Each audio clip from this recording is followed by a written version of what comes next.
Good morning. अब आज आप लोगों को इस लेक्चर में सदिश योग का सदिशों के योग का गुण, सदिशों के योग के गुण में हम बताएंगे क्रम विनिमय नियम और सहचर नियम, है ना। सदिशों का जो योग होता है वो क्रम विनिमय नियम का पालन भी करता है और सदिशों का योग जो है वो सहचर नियम का भी पालन करता है, ठीक है ना। तो क्रम विनिमय नियम क्या होता है, वो ये a प्लस बी बराबर बी प्लस ए प्लस बी बराबर बी प्लस ए क्या है, क्रम विनिमय नियम। और सहचर नियम में ये आया है कि a प्लस बी का करने के बाद c से जोड़े, या कि b और c को पहले जोड़ लें और फिर उसके साथ क्या जोड़े, a, तो a का आएगा। ये है, ये सहचर नियम है। यानी a b को जोड़कर c के जोड़े, चाहे b c को जोड़कर उसके साथ a को जोड़े, तो ये है कौन सा नियम कहलाता है, सहचर नियम। और a प्लस बी बराबर बी प्लस ए, ये क्या है, क्रम विनिमय नियम। तो जो सदिशों का योग होता है वो इस नियम का भी पालन करता है और इस नियम का भी पालन करता है। कभी कभी परीक्षा में पूछ दिया जाता है ना, एमपी बोर्ड में खासकर, कि सिद्ध कीजिए कि सदिशों का योग सहचर नियम का पालन करता है। अब ये ना कहो ये तो होता है, ये तो हम लोग जानते हैं कि होता है, होता तो है पर प्रूव न करना है।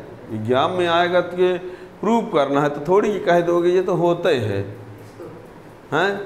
लगता है इसको क्या प्रूव करना है, 2 धन 3 बराबर 3 धन 2 तो होगा ही। अरे अब आपसे ये वेक्टर में बोल रहा है कि सिद्ध करके दिखाओ, ठीक है ना। ये नहीं कि इसको सिद्ध करने की ज़रूरत ही नहीं, ये तो होता है ठीक है ना। तो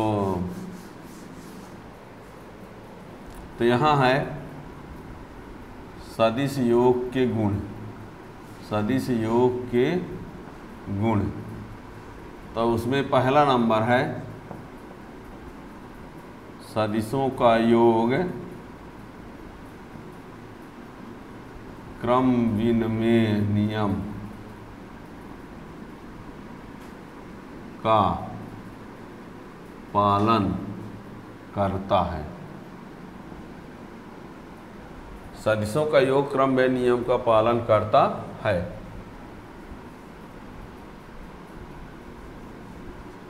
सदिशों का योग क्रम विनिमय नियम का पालन करता है, अर्थात vector a plus vector b बराबर vector b plus vector a। और इसका प्रमाण का प्रमाण देंगे, अब इसको सिद्ध करना है। सदिशों का योग क्रम विनिमय नियम का पालन करता है, अर्थात a प्लस बी बराबर b प्लस a, ठीक है। तो इसका प्रमाण के लिए क्या करना पड़ेगा, चित्र बनाते हैं। देखिए वही चित्र बना लो जो इसके पहले वाले में आपने बनाया था। कौन सा, जो त्रिभुज नियम और चतुर्भुज नियम समतुल्य में आप पीछे लेक्चर में जो देखे होंगे, तो उसमें जो है उसी वही डायग्राम को बना देना है। तो देखना कैसे बनाएंगे, ये P Q R S, ऐसा ऐसा ऐसा ऐसा, ये भी ऐसा, ठीक है। ये रहा vector A, vector B, vector B, vector A, ठीक।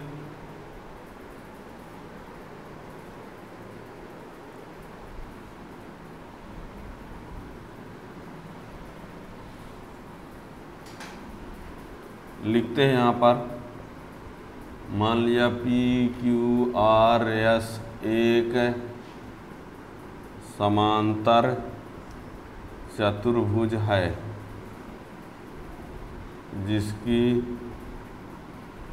संलग्न भुजाएं PQ vector A, PS vector B तथा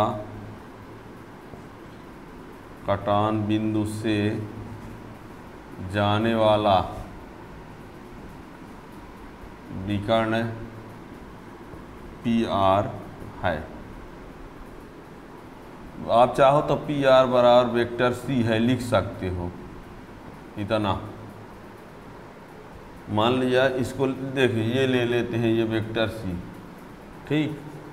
मान लिया पी क्यू आर एस एक समांतर चतुर्भुज है जिसकी संलग्न भुजाएं पी क्यू और वेक्टर पी एस और वेक्टर बी। कटान बिंदु से जाने वाला विकर्ण पी आर बराबर वेक्टर सी है। ठीक है, अब देखना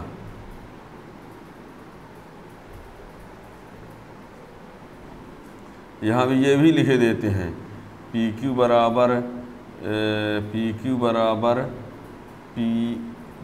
बराबर एस आर बराबर वेक्टर ए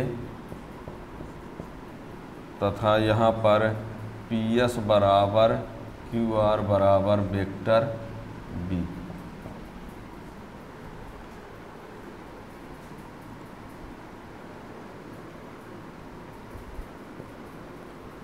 स्पष्ट है। कैसे स्पष्ट है? समांतर चतुर्भुज की सम्मुख भुजाएं बराबर होती ही ये लिखा है ना, समांतर चतुर्भुज सम्मुख ये। अब हम क्या करेंगे देखना, एक बार पी क्यू आर में त्रिभुज नियम लगा दे, एक बार पी क्यू आर में, तो त्रिभुज नियम क्या कहता है कि दो भुजाओं का योग तीसरी भुजा, तो इसका योग कौन आएगा? पी आर आएगा। अब फिर एक बार इस वाले त्रिभुज में लगा देंगे तो इन दोनों का योगफल भी ये तीसरी भुजा होगी। ठीक है ना, तो लिखते हैं अब त्रिभुज पी क्यू आर में सदिश योग के त्रिभुज नियम से तो क्या हो जाएगा? P Q plus Q R बराबर पी आर, तो ए प्लस बी बराबर कितना? सी। हो गया समीकरण एक की नहीं। पी क्यू आर में सदिश योग के त्रिभुज नियम से P Q plus Q R बराबर पी आर, तो ए प्लस बी बराबर सी।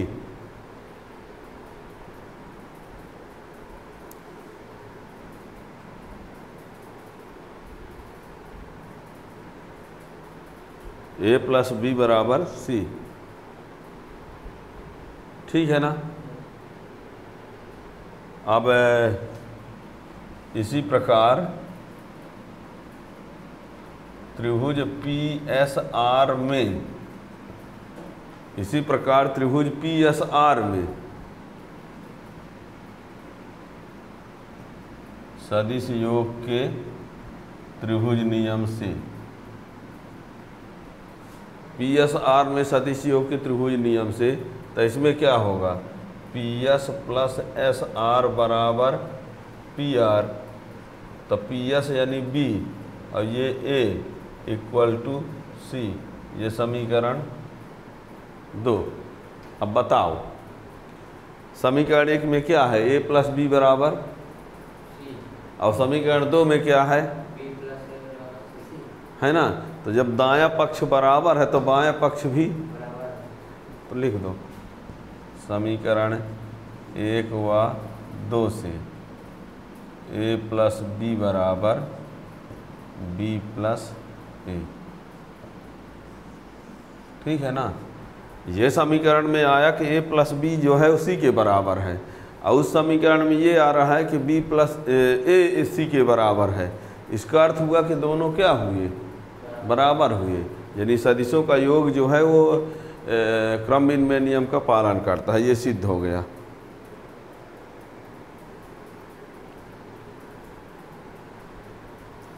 समीकरण 1 2 से ए प्लस बी बराबर बी प्लस ए, यहाँ ए प्लस बी बराबर सी है, यहाँ बी प्लस ए बराबर सी है। यहाँ हमने त्रिभुज नियम इसमें लगाया तो इन दोनों का योगफल ये हुआ, उसमें लगाया तो इन दोनों का योगफल ये हुआ, तो दोनों बराबर हो गए। ठीक है ना। स्पष्ट हो गया कि सदिशों का योग क्रम विनिमय नियम का पालन करता है। ठीक है ना। अब दूसरा है, मिटा दें।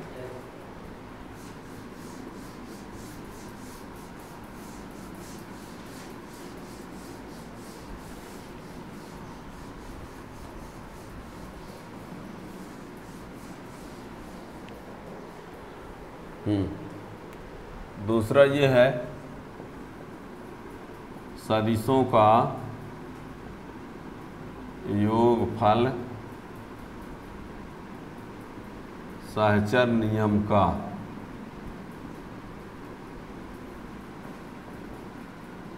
पालन करता है। सदिशों का योग सहचर नियम का पालन करता है, अर्थात ए बी व सी तीन सदिश हैं तो A plus B plus C equal to A ये बी प्लस सी। ये यदि ए बी सी तीन सदिश है तो ए प्लस बी के बाद सी और या बी प्लस सी के बाद ए, है ना, तो ये दोनों बराबर होते हैं। इसके प्रमाण के लिए देखिए क्या करना पड़ेगा। ये सदिश योग के सब त्रिभुजय नियम से होगा, इसमें भी देखना।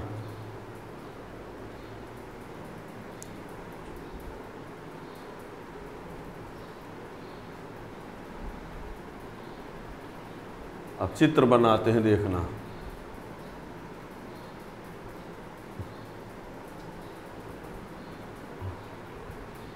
देखिए एक चित्र बनाते हैं।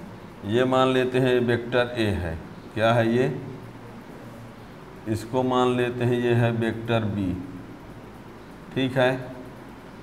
इसको मान लेते हैं वेक्टर सी, ठीक ठीक है ना। हमने पी क्यू को वेक्टर ए माना, क्यू आर को vector P Q R S, ये पी क्यू बराबर वेक्टर ए लिया है, पी क्यू बराबर और क्यू आर बराबर और आर एस बराबर। तो ये बताओ इन दोनों का योगफल ए और बी का योगफल ये भुजा होगी ऐसे कि नहीं होगी। तो ये ए है ये बी है तो ये कितना होगा, नहीं मतलब उन दोनों का, वो तो ये रहता था कि दो का योगफल सी मान लिए थे। अब तो यहाँ तो सी तो ये है तो अब दूसरा कुछ न मानोगे, यदि मानने है तो दूसरा मानोगे। पर ये ए है ये बी है तो ये क्या कहलाएगा, हैं, तो मतलब ए प्लस बी, ये वेक्टर ए है ये वेक्टर बी है तो ये क्या होगा, vector A plus vector B होगा कि नहीं, कन्फर्म है ना। अब बताना ये है वेक्टर बी ये है वेक्टर सी, तो ये क्या कहलाएगा, यानी ये कहलाएगा वेक्टर बी प्लस वेक्टर, ठीक है ना, नहीं समझ में आया। ये है वेक्टर ए ये है वेक्टर बी, तो इन दोनों का योगफल ये भुजा तीसरी भुजा हो गई, ठीक। अब ऐसे ही ये वेक्टर बी है ये वेक्टर सी है, तो ये जो है उन दोनों का योगफल हुआ, ठीक है। अब इसको यहाँ से मिलाए देते हैं,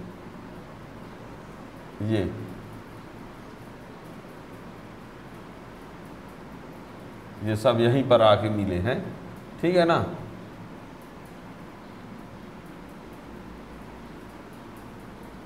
ठीक है, अब देखिए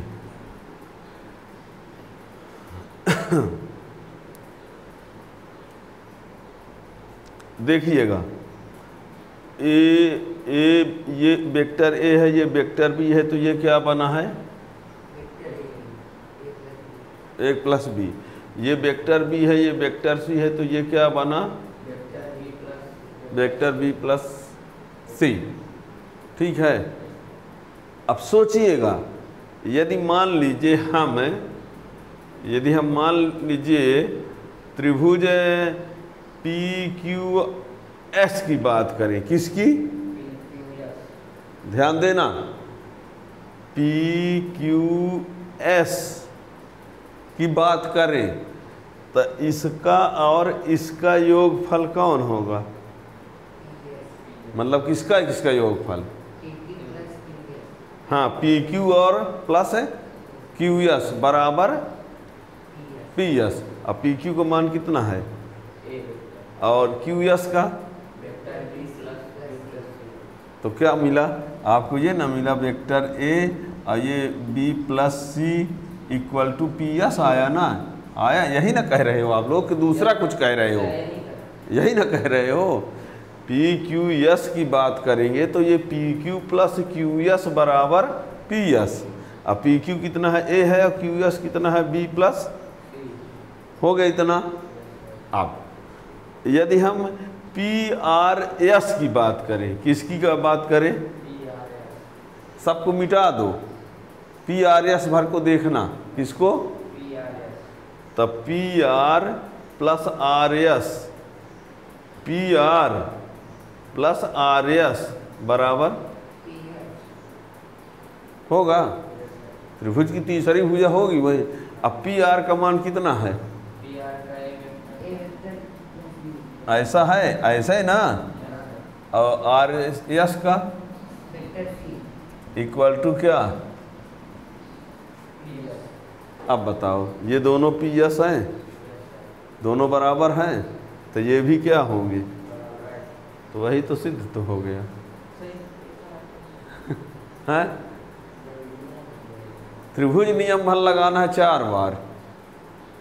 एक बार इन दोनों का योगफल ये आया, एक बार इन दोनों का योगफल ये आया, और एक बार इनका योगफल ये आया, इनका योगफल ये आया, बराबर कर दिए, बस सिद्ध हो गया। बातों बातों में, है ना। परीक्षा में आता तो सिद्ध करके लिखना ना पड़ेगा, ये थोड़ी कह दोगे इसको क्या सिद्ध करें, ये तो होता ही है ना।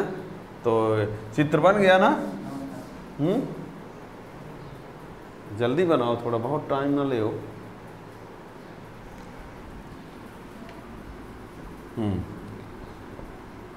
मान लिया पी क्यू बराबर, समझ गए हो ना?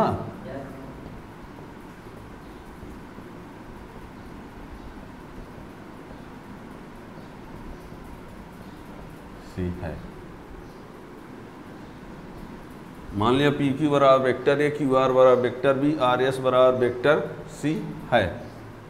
तब त्रिभुज पी क्यू आर में सदिश योग के त्रिभुज नियम से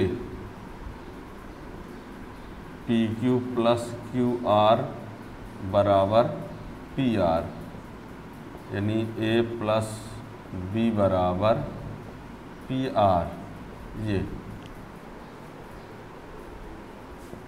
तथा त्रिभुज क्यू आर एस में सदिश योग के त्रिभुज नियम से। तो यहाँ पर क्या हो जाएगा? Q R plus R S equal to Q S, तो बी प्लस सी बराबर क्यू एस, ये यानी क्यू एस का मान ये मिल गया और पी आर का मान ए प्लस बी मिल गया। अब क्या करें? अब त्रिभुज पी आर एस, त्रिभुज पी आर एस में सदिश योग के त्रिभुज नियम से P R plus R S equal to P S. P R का मान कितना है?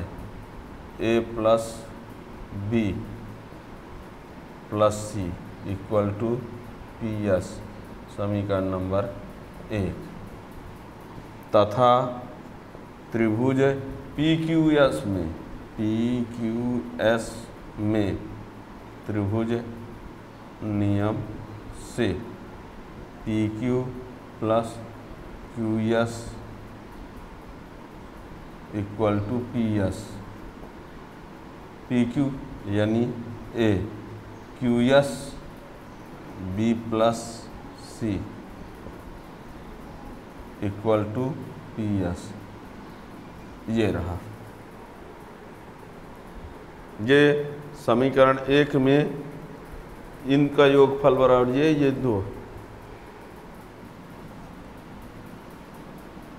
1 व 2 से ए प्लस बी प्लस सी बराबर ये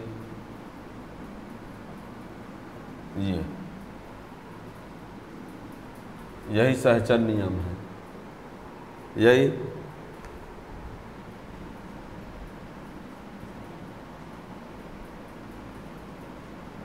नियम है। ठीक है ना। तो ये सदिश योग का त्रिभुज नियम भी हो गया, सदिश योग का सहचर नियम हो गया। ठीक है। यदि आपको समझ में आ गया हो तो चैनल को सब्सक्राइब कर लें, तो ना कि नए आने वाले वीडियो का नोटिफिकेशन मिलता रहेगा। आप दूसरे को भी शेयर कर सकते हैं आपके जो शुभचिंतक हो तो। और यदि समझने के लिए आपको स्टार्ट से ही देखना पड़ेगा। अब यदि किसी को त्रिभुज नियम नहीं पता है तो उसको पीछे लेक्चर में जाओ, त्रिभुज नियम, चतुर्भुज नियम। ठीक है। आगे का सबसे इम्पॉर्टेंट टॉपिक आप लोगों को बता दें, अगले लेक्चर में मिलेगा, यानी समांतर चतुर्भुज नियम से परिणामी सदिश का परिमाण और दिशा का व्यंजक, जो कि सबसे महत्वपूर्ण टॉपिक है। वो हर state board, CBSE board, NEET, JEE सबसे उससे क्वेश्चन बनता है। जब तक फिजिक्स पढ़ोगे, जब तक जीवित रहोगे, तब तक वो काम आता रहेगा। Thank you.